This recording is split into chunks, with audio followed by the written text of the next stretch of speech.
Welcome back mga kaaldab. Ito na naman po ang inyong lingkod, si Mr. Destiny. At magbibigay po tayo ng pinakamainit na update po ngayon sa social media mga kaaldab.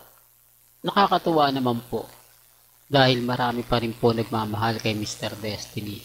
Marami pa rin pong Aldab Nation ang sumisimpatya at nakikinig po sa mga ina-update natin.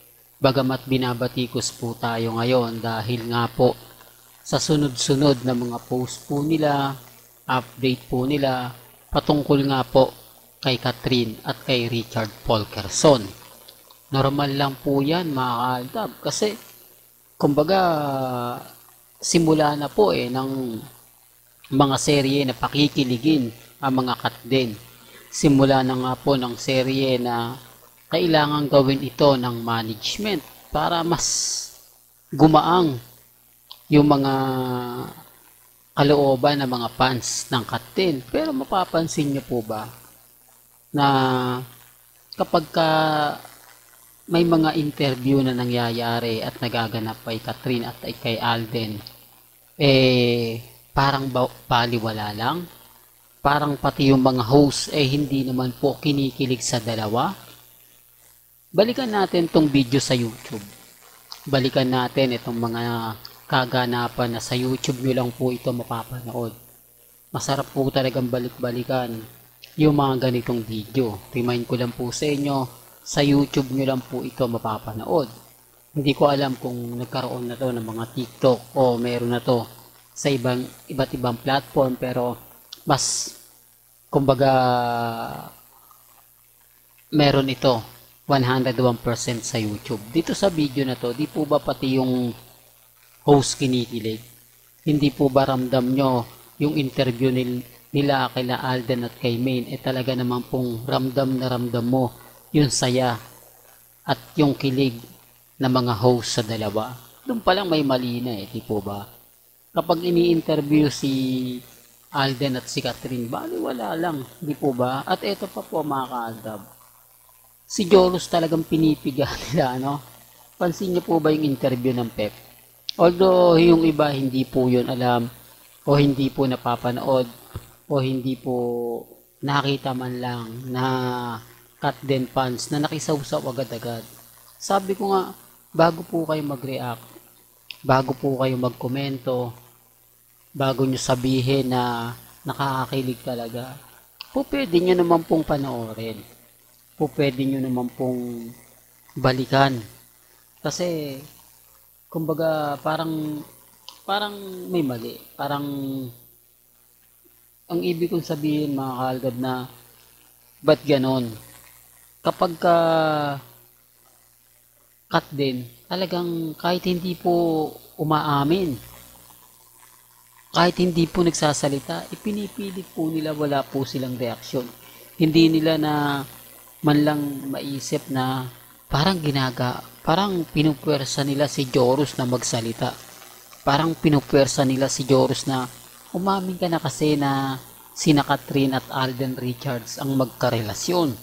Umamin ka na kasi na sila na talaga. Yung tipong ganon. Kasi kahit sa mo ang gulo tignan yung interview, parang doon talaga yung tema na gusto nilang marinig.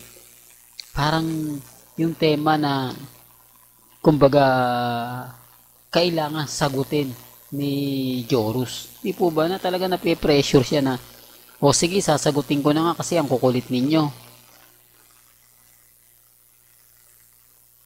Pero hindi po dapat na kumbaga sabihin na ni Joros kasi papaborito sa management pero hindi niya ginawa. Kasi nga po alam niya kung sino yung may karelasyon. At sa mga nagtatanong, wala pong choice si Alden Richards kundi gawin ang utos ng management. Pansin nyo po ba, October pa lang meron na, magsisimula na po sila. Para nga po sa November 13, talagang marami ng, kumbaga, ibig kong sabihin, mababawi na agad-agad nila sa first day pa lang ng showing, yung nagastos nila. Di po ba? Tama naman po yung mga sinasabi at pinopoint out ko na hindi tatanggi si Alden o magsasawalang kibo na lang po silang dalawa ni Catherine. Kahit ano po yung iba to sa kanila. Samantalang napakaraming party na pinupuntahan ni Catherine Bernardo. Kasama yung mga kaibigan niya at ang pinaka best friend at kapatid daw niya na si Dominic Roque. Pero bakit hindi po sila pumunta sa Stardust Makati? Bakit ni minsan hindi sila bumisita sa Stardust Makati? Ito real talk to Base ito sa mga nakukuha kong informasyon.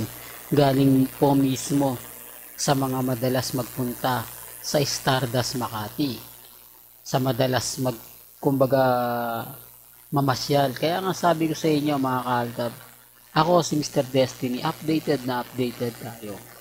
Taliwas po sa mga sinasabi ng iba na wala po tayong alam. Taliwas po sa mga pinapakita nila at sinasabi na keso ganito, keso ganon. Huwag niyong paniniwalaan. Real talk mga kaltab. Kaya nga po affected sila. Pansin niyo po ba na si Alden talagang umiiwas sa mga ganyan? Pansin niyo po ba na hindi nga naman po talaga nagkikita sina Catherine at si Alden Richards? Yung pinaka-latest post ni Alden, ang layo kay Catherine Pero syempre, ano yan cut din yan. Diba? Hindi naman po talaga magpapatalo yung mga bagay na ganyan. Kahit throwback po ng Hello Love Again at Hello Love Goodbye, pagsasamahin nila, pagko-combine nila, magpapakita sila, okay lang. Wala po kayong maririnig na, naku matagal na yan Hindi po ba?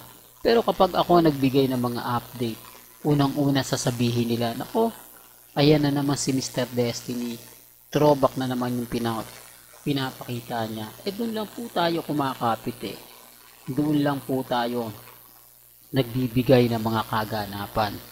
Nagbibigay ng mga kumbaga nangyayari at nagaganap na talagang totoo naman po at hindi ko po siya inedit. Never po tayong gumawa ng mga bagay-bagay na sa tingin po natin kumbaga panlilin lang.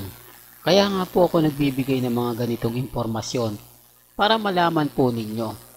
Gaya nga po ngayon magsisimula na po sa October 5 ang kalbaryo ng Aldab Nation. Magsisimula na po silang magpakinig at pakiligin ang mga taong nasa likod nga po ng pagpapakalat ng mga impormasyon na sina Alden Richards at si Catherine magkasintahan.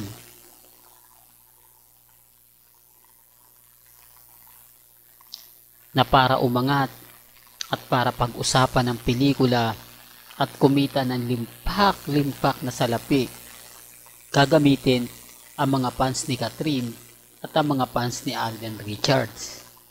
Di po ba? Kaya nga sabi ko sa inyo, pumapabor lahat ito sa ABS-CBN at GMA Network.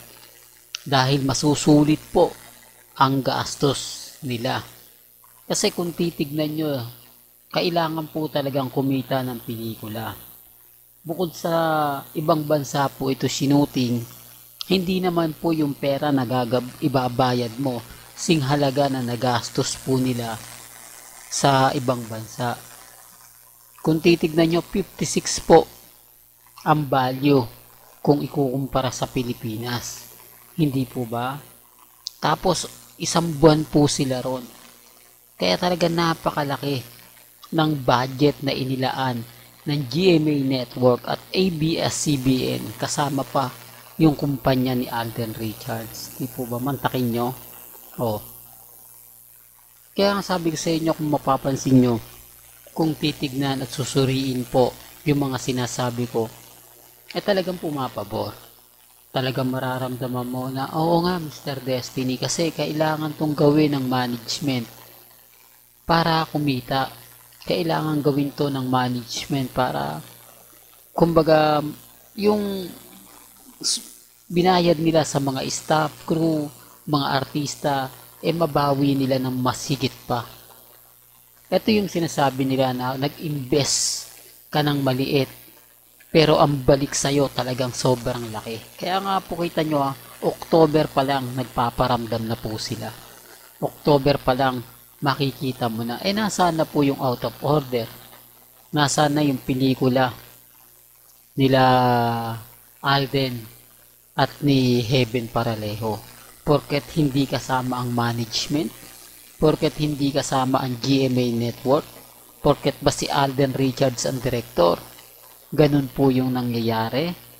Well, may kanya-kanya po tayong pananaw at opinion sa mga sinasabi ko, pero hindi po ako namimilit. Ang sa akin lang naman po, kung ano lang po yung latest, kung ano lang po yung update, yan lang naman po yung ihahatid ko po sa inyo. Well, hanggang dito na lang po ang ating latest updates. Kaya kung gusto nyo pa po ng pinaka-latest at sariwang update, abay tumutok lang po kayo dito po sa channel ni Mr. Destiny para updated po kayo sa mga latest at sa mga bagong video po na ilalabas po natin maya-maya lang. Kaya kung bago ka lang sa channel na to at isa kang true-blooded Aldab Nation na nagmamahal kina Mengay at Isoy, tama po ang channel na pinuntahan mo, kaya consider na po kitang bagong subscriber. At huwag mong kalimutang i-share ang mga video po natin sa mga mami, sa mga titas, at sa mga senior. Hanggang sa muli, salamat po sa panonood at pakikinig.